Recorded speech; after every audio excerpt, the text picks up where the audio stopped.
मेरे इस चैनल में आप सभी का स्वागत है। और पिछली जो मैंने वीडियो डाली थी उसमें बहुत से कमेंट्स आए आप लोगों के और सब्सक्राइब किया, मुझे बहुत अच्छा लगा।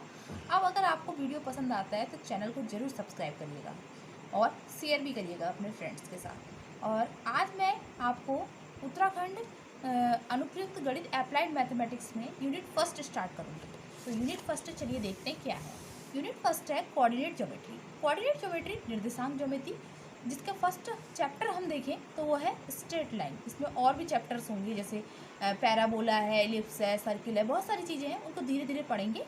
और फर्स्ट है हमारी इसमें स्ट्रेट लाइन के बारे में। क्या होता है स्ट्रेट लाइन सब जानते हैं। जब भी कभी हम दो पॉइंट्स को ज्वाइन करते हैं देन क्या बनती है, एक लाइन बनती है। टू पॉइंट्स को ज्वाइन करने पर क्या बनती है, एक लाइन बनती है। और लाइन की क्या होती है, अपनी एक लेंथ होती है, लेंथ एल। देखो मैंने यहाँ पर लिखा भी है स्मॉल एल। तो क्या होता है, ये वन डायमेंशनल है, इसकी कोई चौड़ाई मोटाई नहीं है, तो इसको हम लाइन को हम वन डायमेंशनल बोलते हैं। नेक्स्ट देखिए इक्वेशन ऑफ अ लाइन। इसमें अक्सर बच्चों को प्रॉब्लम होती है क्योंकि इक्वेशन जो लाइन की हम पढ़ेंगे उसमें कई सारे फॉर्म होंगे, वो एक ही फॉर्म में नहीं दिखाई देगी, आगे देखेंगे। तो लाइन क्या होती है, जब भी कभी दो वेरिएबल्स एक्स और वाई को की डिग्री वन होती है, like a x plus B Y plus c equals to zero, ये जनरल फॉर्म होता है। यहाँ ए बी सी क्या है, कॉन्स्टेंट है। और टू वेरिएबल्स में लाइन की इक्वेशन यहाँ पर टू वेरिएबल्स में दी गई है, एक्स और वाई में। अगर हम ऐसे भी लिखते हैं A x plus B equals to zero, ये भी लाइन की इक्वेशन है, बट क्या है, हमें टू वेरिएबल्स में पढ़ना है, तो टू वेरिएबल्स में ये लाइन की इक्वेशन होती है जनरल फॉर्म में। अब ये लाइन हमने पढ़ ली, बट अगर इसमें एक्स की पावर या वाई की किसी की भी पावर टू हो जाती तब ये लाइन नहीं होती, तब ये इस तरह से इक्वेशन बनती है A X square plus B Y plus C. तो वो क्या हो जाती है, हमारी क्वाड्रेटिक इक्वेशन हो जाती है। अब क्वाड्रेटिक इक्वेशन लाइन की इक्वेशन नहीं हो सकती, द्विघाती समीकरण। क्षैतिज रेखा क्या होती है, हॉरिजॉन्टल लाइन, कोई भी ऐसी लाइन जो ऐसे इस तरह से, देखिए हॉरिजॉन्टल लाइन मतलब ये इस तरह से लिखी लेटी हुई है, तो इसको हम बोलते हैं हॉरिजॉन्टल लाइन। बट लाइन अगर खड़ी हुई है यानी कि वो वर्टिकल लाइन होगी। वो कौन सी लाइन होगी, वर्टिकल लाइन होगी। ये बात समझ में आ रही है। तो हॉरिजॉन्टल और वर्टिकल, उसके अलावा एक तीसरी लाइन आने वाली है, वो कौन सी लाइन यहाँ पर लिखी है, ऑब्लिक लाइन, जिसको हम ट्रांसवर्सल लाइन भी कहते हैं। मतलब कि आपके पास एक्स एक्सिस और वाई एक्सिस, जैसे कि एक्स एक्सिस हॉरिजॉन्टल लाइन को हम एक्स एक्सिस कहते हैं, और जो ये लाइन होती है जो वर्टिकल होती है उसको हम वाई एक्सिस कहते हैं। तो अगर इनको कट करते हुए एक तिरछी लाइन हम खींचे तो उसको बोलते हैं तिर्यक रेखा, जिसको बुक में लिखा है ऑब्लिक लाइन।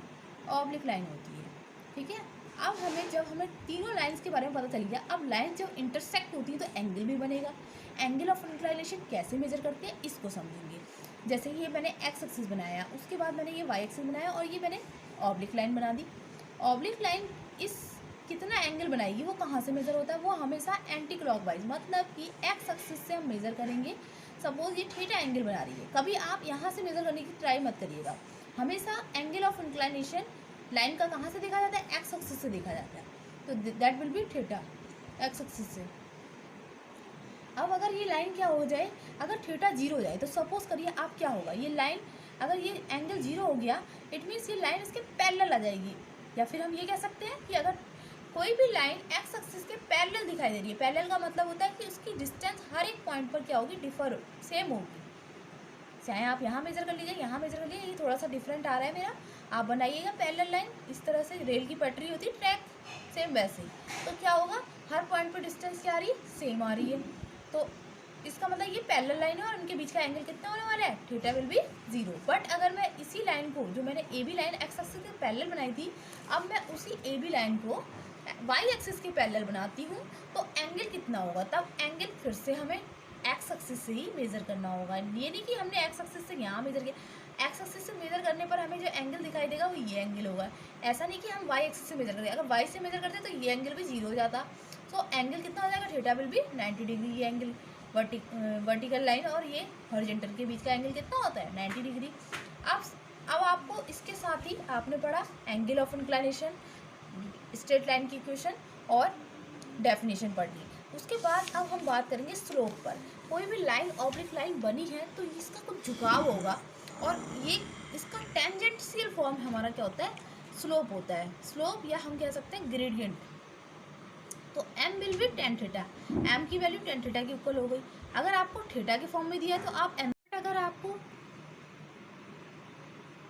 आपको कोऑर्डिनेट के फॉर्म में दिया गया है, लाइक यहाँ पर देखिए point P x1 y1 and Q x2 y2 बिंदु के फॉर्म में दिया गया है, तब हम प्रवणता निकालने के लिए m लाइक यहाँ पर देखिए point P x1 y1 and Q x2 y2 बिंदु के फॉर्म में दिया गया है, तब हम प्रवणता निकालने के लिए m बराबर इसका y कोऑर्डिनेट और इसका y कोऑर्डिनेट दोनों को माइनस करते हैं, y2 माइनस y1 और इसका x कोऑर्डिनेट इसका x coordinate x2 minus x1। तो ये हमारा स्लोप का फॉर्मूला होता है।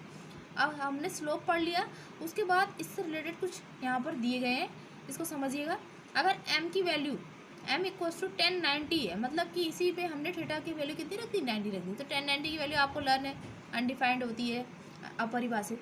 और अगर m की वैल्यू ग्रेटर देन 0 है, देन tan थीटा की वैल्यू क्या हो जाएगी, ग्रेटर देन 0 होगी। tan थीटा कभी भी 0 से बड़ा कब आता है, जब थीटा की वैल्यू 0 और 90 के बीच में लाई करती है। इट मीन्स वो क्या होता है, एक्यूट एंगल होता है, न्यून कोण होता है। अगर m की वैल्यू लेस देन 0 है, देन tan थीटा की वैल्यू भी लेस देन 0 होगी। ये कब पॉसिबल है, जब थीटा की वैल्यू 90 और 180 के बीच में लाई करती है। It means theta will B obtuse angle. L1 और L2 की प्रवणता क्रमशः M1 और M2 हों तो क्या होगा, मैंने अभी बताया था, जैसे लाइन अगर पैरेलल है तो उनके बीच का एंगल 0 होगा। इट मीन्स प्रवणता क्या हो जाएगी, आपस में बराबर हो जाएगी। बट लाइन अगर परपेंडिकुलर है तो उनकी जो प्रोडक्ट होगा इसका ग्रेडियंट्स का, वो -1 होता है। वही चीज़ यहाँ पर भी है, इस रूप का दिया गया है तो आपसे बोला जा रहा है प्रवणता निकालो। तो सीधे से प्रवणता के लिए हम फॉर्मूला पढ़ेंगे कि प्रवणता के लिए हम इसका कंपैरिजन करेंगे। कोई भी अगर हमें इस तरह से लीनियर इक्वेशन दिए तो y = mx + c के फॉर्म में बनाने की कोशिश करेंगे, c डैश के फॉर्म में। इसमें जो ax + by + c है, इसको by ऐसे रहने दीजिए, बाकी इसको इधर भेजिए, माइनस का ax माइनस c।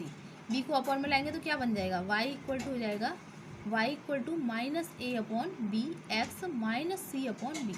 तो y = mx प्लस माइनस, इससे कंपेयर करते हैं तो हमें क्या मिल रहा है, x का कोफिशिएंट -a/b, यानी कि यही क्या हमारी प्रवणता है। प्रवणता को हमने m से पढ़ा था और वही चीज़ यहाँ पर आ गई। इसके बाद वेरियस फॉर्म ऑफ इक्वेशन